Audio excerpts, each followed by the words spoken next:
Seemtirnak atumpi pathum milai sualnak chun pathian I tua mi mo laka rulpi chu a rokrol big mi ramsa asi rulpi chu nunaw nena monsung I thingkung pakhat khat I ra nan ai lo pe tia pathian in alo ti ngai mo tia asut nunaw nu chun monsung I thingra mo kan ai thei ko asina in mon lai fangi a ummi thingra chu kan ai thei lo zianga ti le achui thingra chu nan ai lo pai atham khal nan tham lo pai nan ai asile nan thi ding asi tia pathian in ti tia rulpi chu ati rulpi chun chuti asilo nan thi hrim lo ding nan ai asile nan ai ni in nan mit awang ding I ama pathian vekin acha le asia thei thiam nak nan nei ding ti kha pathian in a thei chia ronga alau kham na kasi tia nunaw hena asim chuti chun nunaw nu in mon lai fangi thingkung moi zia le ara tho ding zia chu amu I phim chu ziang tluk du nong za so asiding ti in arawat churanga thingra chu alo I a ai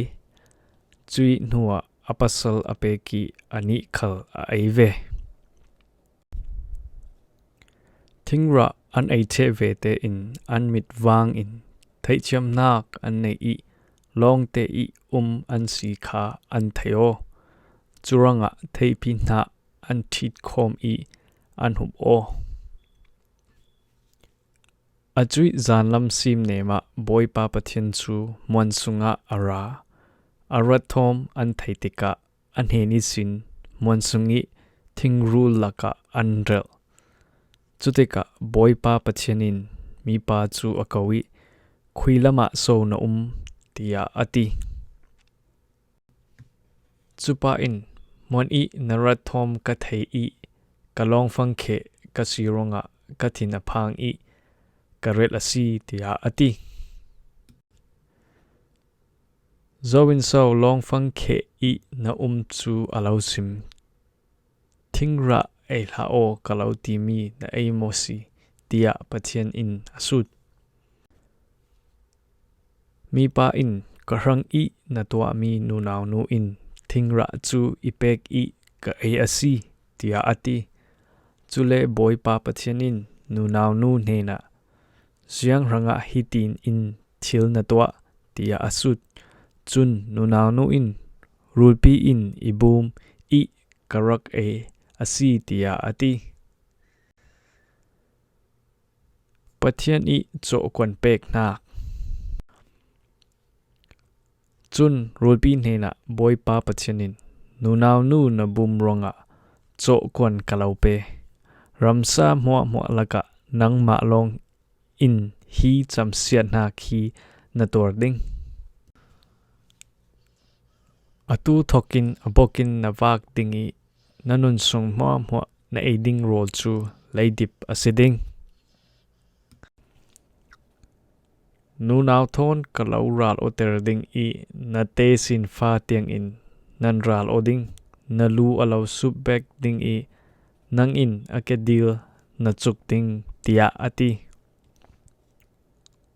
chun pathianin nunaw hena fa na vun tika na harnak chu ka than ter ding na hring tika anat nak chu ka kar ter ding chu chingin na pasal chu na du thau ding I alau uktu asiding tia ati chule pathianin mi pa hena nanupi thu na ngai son I eilo ding katimi thingra na ei ronga leiram chu nangma ronga siat ser asi na pum chom na ka zonzai zetin nanun sung mo na ton ding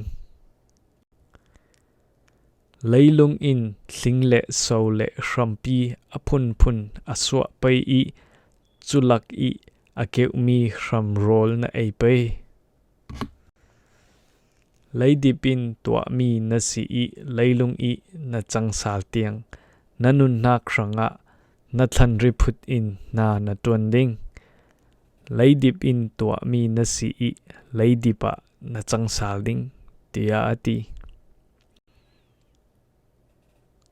chun mi pa in anupi chu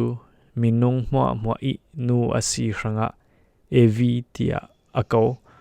chule boy pa pathian in Adam le anupi ranga savun hipon